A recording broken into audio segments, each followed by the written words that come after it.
આમોદમાં કાળઝાળ ગરમી વચ્ચે ઠંડી છાશનું વિનામૂલ્યે વિતરણ કરાયું.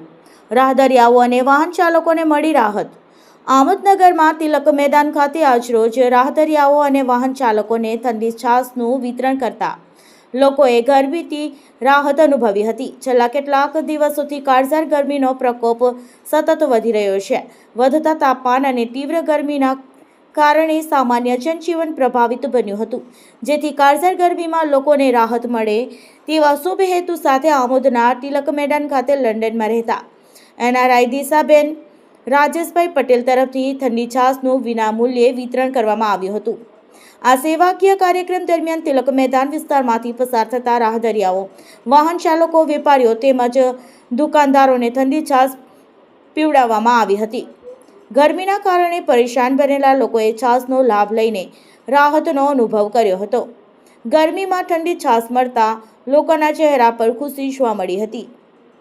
આમોદ તિલક મેદાન ખાતે સ્નેહલ કાપડિયાના માર્ગદર્શન હેઠળ કેતન પટેલ, બાબુભાઈ માછી, રાહુલ વાણદ, વૈભવ શાહ, રોનક રામી તેમજ દેવેન્દ્ર માછીએ છાશ વિતરણની સેવાઓ કરી હતી.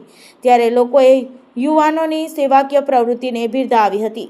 સ્નેહલ કાપડિયાએ જણાવ્યું હતું કે ઉનાળાની ઋતુ દરમિયાન ગરમીથી લોકોને ડિહાઇડ્રેશન ના થાય અને તકલીફ ના થાય તે માટે લંડનમાં રહેતા દિશાબેન રાજેશભાઈ પટેલ તરફથી અમોને ઠંડી છાશ વિતરણ કરવા માટે પુણ્યનું કામ આપ્યું હતું. આમોદમાં 80થી વધુ લીટર ઠંડી છાશનું વિતરણ કરવામાં આવ્યું હતું. તમે જોઈ શકો છો કે કેટલા દિવસથી આમોદમાં તથા આજુબાજુના ગામડાઓમાં બધી જ જગ્યાએ ગરમીનો પ્રવાહ ખૂબ જ વધી રહ્યો છે.